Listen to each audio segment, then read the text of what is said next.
operating workforce programs. We had 136 professional licensing functions spread across 11 agencies, and our administrative code had ballooned to more than 20,000 pages and 190,000 restrictive terms. At one point, I discovered that the state owned a cow-calf operation, and to make matters worse, it was operating at a loss. Given our limited staff and our scope of the initiative, we partnered with an outside firm while bringing agency directors and their staffs into the discussion early. And we started asking the hard questions that brings accountability and change. What's the core mission of each agency? How is it funded? How is it staffed? And what does it own? Are the programs working? How did the structure of the agency compare to other states? Is there duplication or misalignment? Next, we benchmarked Iowa against our neighboring states, as well as those that had similar populations and budgets. And we found that my 37-member cabinet was the most by far, while our expenditures per capita were third highest. In 2023, I introduced a 1,300-page bill that ultimately passed with just one technical amendment. I also instituted a moratorium on new rulemaking and ordered a comprehensive review of all rules that are already on the books. Together, these actions cut 21 agencies from my cabinet, eliminated 600 open positions, removed 1,200 regulations in year one, and identified 4,700 acres of state-owned farmland to sell. We went from conception to implementation in under a year.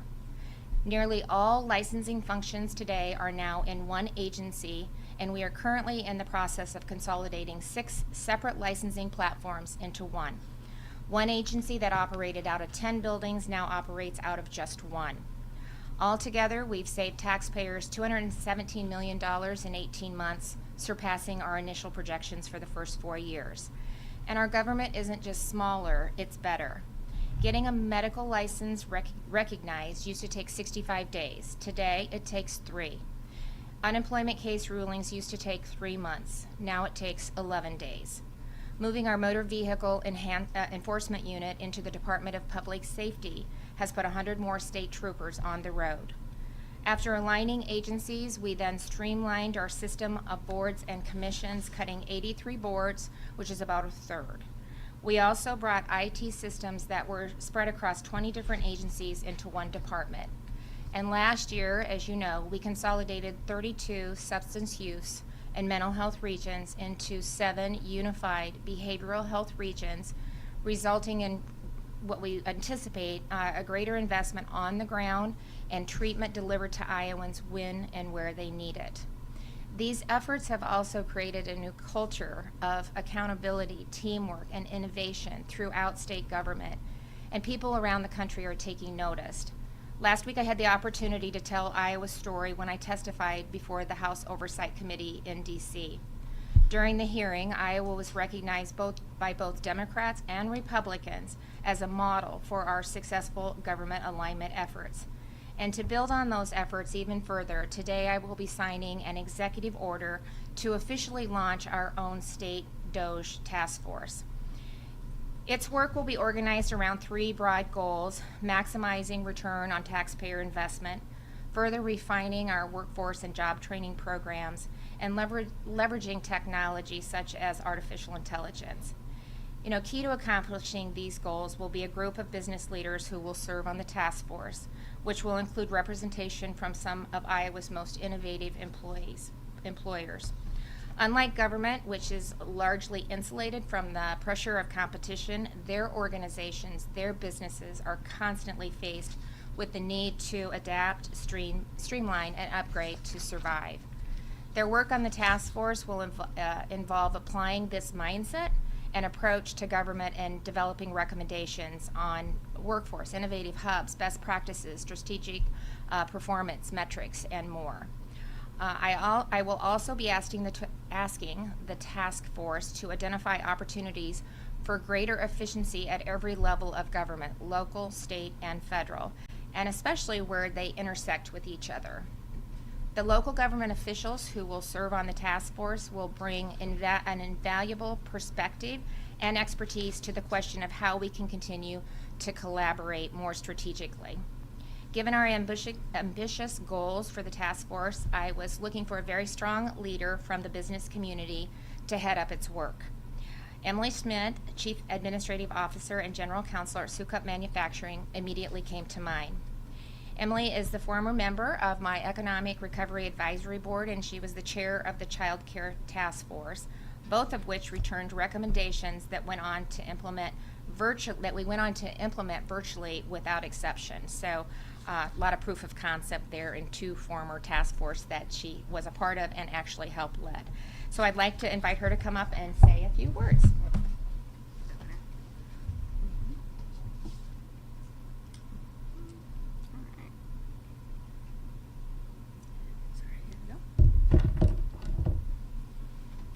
Thank you so much, Governor. You introduced me so well, but also admire your work and your hard work and starting this. So, ready to get to work?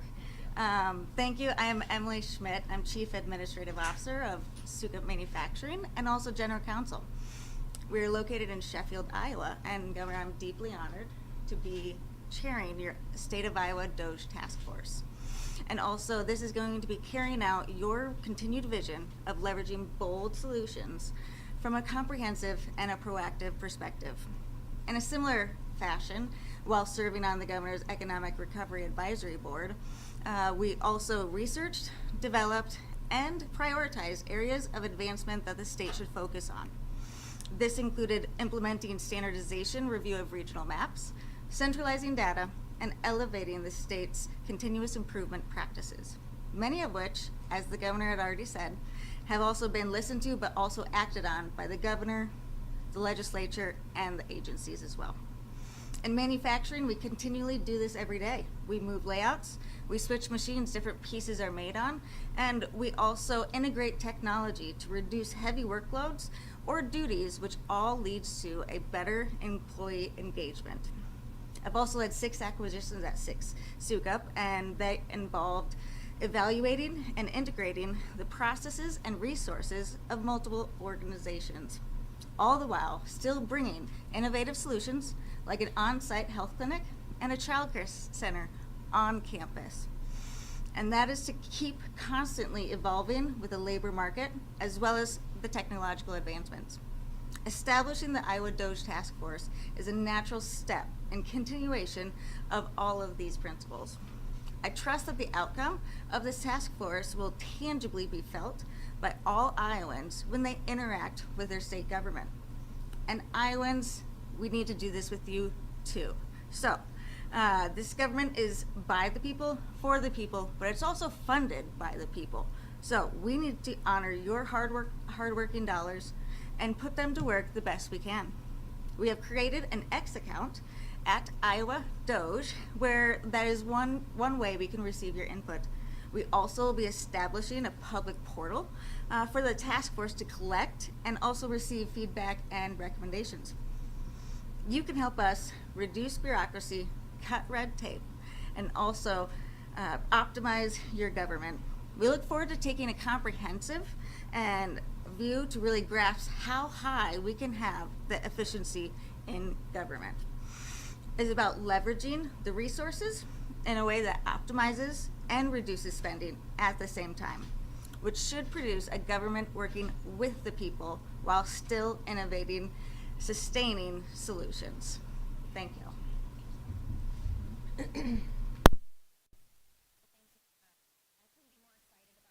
Force and the energy and expertise that you bring to the table. I'm so grateful to you and the members of the task force for really stepping forward to serve in this capacity. I think you bring a lot of expertise to the table. You, like you said, you live it every single day. So I really appreciate you stepping up and engaging in this manner. In closing, I want to note that the task force will hold its first meeting within 6 days and then submit its report and recommendations within 180 days of their first meeting, so that we can prepare to implement its recommendations in time if we so choose for the 2026 legislative session. So with that, I'm excited to sign the executive order, and then we'll open it up for questions on topic.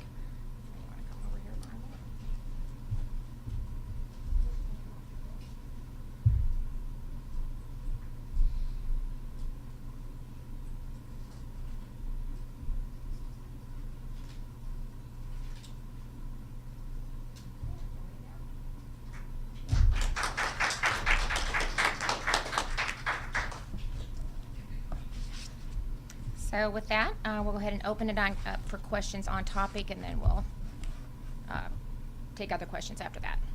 Governor Reynolds, do you have a goal as far as like a dollar number or percent of? No, I mean, we kind of did a projection with some of the alignment that we did with the first realignment bill, and we surpassed that in 18 months. So, you know, I want the expertise to come to the table, encourage Iowans all across the state to look at different ideas that they may have. I don't want to box them in with set, you know, things that I want them to do. There'll be broad buckets, but Emily has a lot of ideas and a lot of suggestions, and I really want them to get in there and just review where we're at and see if there's other areas where we can even continue to build the efficiencies.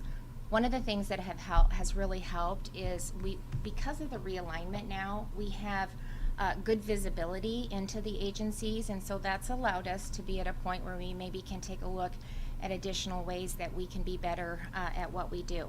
And especially when you put it in the context of AI and automation and just the advancement that we're seeing in technology, we need to think about workforce programs. How are we operating today? And when we think about technology and AI, what do we need to be doing to train that workforce for the future? So just broad range. We'll have 3, you know, general buckets, but I don't want to restrain them in ideas that they may have to make us better. Governor, will the task force have any power to actually make or direct changes in government, or will everything have to go through you or the legislature? No, it'll go through us. If you look back on my time as governor, I did it with the children's mental health reform. I did it with public health and human services. I did it with Future Ready Iowa. I stand up an executive order, bring stakeholders together, give them a kind of a broad direction of what I want them to take a look at with all of the expertise at the table. I have them come back to me and make recommendations. We take a look at the recommendations, and most of the time that's what I build my program or my policy with. And then we go to the legislature and ask for it to go through the process once again. And if we're successful in getting that passed, like we have a new children's mental health system today that they had talked about for years. It's why our Future Ready Iowa initiative surpassed the goal with 2 years earlier than expected. And so I think that's a process that's worked for us, and it's a process that we're going to continue to utilize. Governor Branstad asked David Fisher to head a commission Yeah. in the 1990s. As you look at that, what else are you asking these people to do that wasn't already asked? Well, that was in the 1990s, and it's 2025. So I mean, whoa! Even though government hadn't been the structure hadn't been assessed or looked at in 40 years. That's crazy. How long would you be in business Not if very you long. waited 40 years to take a comprehensive review of how you're doing business? It's crazy. And the thing is, I mean, so we just have so many antiquated systems. Getting IT into one department that was spread across 20 different agencies. Think about that. When we had that cyber attack with CrowdStrike, I mean, because of what we've done and bringing all of that expertise together in one place, we were able to get Iowa up and going after lunch. I mean, some of these states were out for weeks, and businesses that weren't able to do that. And we did that even with a very antiquated system. So, you know, if I could get the federal government to actually sign off on an RFP in a timely manner, then we could bring better technology into these agencies. That's why it has to be across the board. It has to be local, state, and federal. I mean, we've got, you know, our SNAP error rate isn't where it should be. We're not doing it in a timely manner. You know why? We have about 400 people looking at data from 17 different points, trying to analyze it on a spreadsheet. And we have such an outdated system, and I have asked to upgrade the system, which multiple states have done. They have been sitting on that request for an RFP for a year. That's just to say I can go out for an RF, and in the meantime, this is the prior administration, this is who I've been doing, in the meantime, they fine us. They fine the state because our numbers aren't where they're supposed to be, and we're not getting it done in a timely manner, and I'm trying to fix it. And they can't even say, oh yeah, go out for an RFP. They've been sitting on it for a year, and then guess what? Once I go and get the RFP, I have to go back to them. 3 years on managed care organization rates. I mean, the list goes on and on and on and on. So we need to work with the federal government, we need to work with local government, figure out how we can streamline all of our processes. And if there's duplication happening, well, guess what? Then that's a cost to the taxpayers. It's not three different entities. Bureaucracy doesn't have, it's not their money, it's not the Congress's money, it's not the governor's money, not the legislator's money, it's the taxpayers' dollar, it's their money. And we have an obligation to be responsible to them. Governor, will the task force have unlimited access to any and all personnel or financial? Well, you know, you can't, we're not the federal government, and we're not $36 trillion in debt. They're $36 trillion in debt. They're adding $2 trillion a year. That's more than the defense budget. I have 11 grandchildren. My gosh, what we're saddling them with is ridiculous. So they got to try something different, because independently they didn't decide that we need to do government better. They doubled down on doing it just the same way. So I don't know what their processes are out there. In Iowa, we have a different process. We balance our budget. We have a surplus. We're saving taxpayer dollars by continuing to look how we can make it more efficient and more effective. And sometimes that money goes back into the programs to citizens who need it, instead of up here with the bureaucracy and the admin. I mean, 25% admin cost? Nuts. I mean, that's ridiculous. It goes on the ground, or it goes back to the taxpayers. It's a different process. Will the Iowa task force have access? They'll have access to the agencies, Okay. and they can ask them questions. Yeah, Financial records? yeah. Okay. Well, I don't know. No, I don't know about that. But they will be able to talk to the agencies. They can talk about maybe their overall budget for different items. So they're not going to get into personal information. Again, we're at a different place. I'm asking them to look at programming, to look at how we can use AI, to look where there's overlap. And so you have to have conversations with the agencies. But my agencies, with the alignment, I wish you could sit in on a cabinet meeting. It is a different day. They are innovative. They are excited. That their employees are excited. We have more upward mobility than we have ever had before. There's more opportunity to bring all of those IT people together. I can scale them when there's an issue, like with CrowdStrike. We're just operating at a different capacity. Still, we can be better. But I mean, and that's what I want them to look at. Look at. Oh, there's a whole host of things. Again, I'm not going to start listing them out, because then I start narrowing in what I want them to do. If you were in D.C. last week, you got to sit there and experience a bunch of political speeches. Yeah. As they kind of devolved into. Well, that's yeah. Other than coming home with a headache. Yeah. Coming home with, I know that was a chance for you to share a bunch of stuff, but was there anything you picked up out there that you think you can implement here? No, I don't. I didn't. I noticed an unwillingness to even think about how they could work together to get things done. I mean, that was 4 hours that I sat there, and I went out to talk about policy and to talk about efficiency and to talk about what a small state in this country did. We are a small state, 3.2 million people, $10 billion budget, you know, and yet we were able to save Iowans $217 million in 18 months, and there's so much opportunity there. So, you know, it turned out to be a bunch of grandstanding and cheap shots, and it was a little bit, I mean, it was discouraging. I mean, I did appreciate, you know, the Democrat, I said that in my comments, that ranking member, Congressman Conley, you know, actually praised Iowa several times, praised me for the great things that we've done, and done it in a nonpartisan manner. So, I mean, we got to talk a little bit about that, and I appreciated him recognizing that over and over. But, you know, it's just, you can't play gotcha, and we don't do that here in Iowa for the most part, and I'm grateful for that. I really am. It was, you know, I don't know if we got a lot of Democrats that signed off. We got a couple, so it was the realignment was nonpartisan, and, you know, I work really hard to do that. The children's mental health, every legislator voted for that. Future Ready Iowa, every legislator voted for that, both Republicans and Democrats. So there's going to be some areas where we don't agree on, but there's a whole lot of places that we do agree on, and I know that doesn't really get the bites, but we should talk about it once in a while, because there are positive things that are happening, but it's just like it is so dysfunctional out there. Ugh. Was happy to come home. We'll just say that. I was really happy to come home, and, you know, hug Kevin and my grandkids and watch my Chiefs go down last night. I don't know what happened there, but whoa.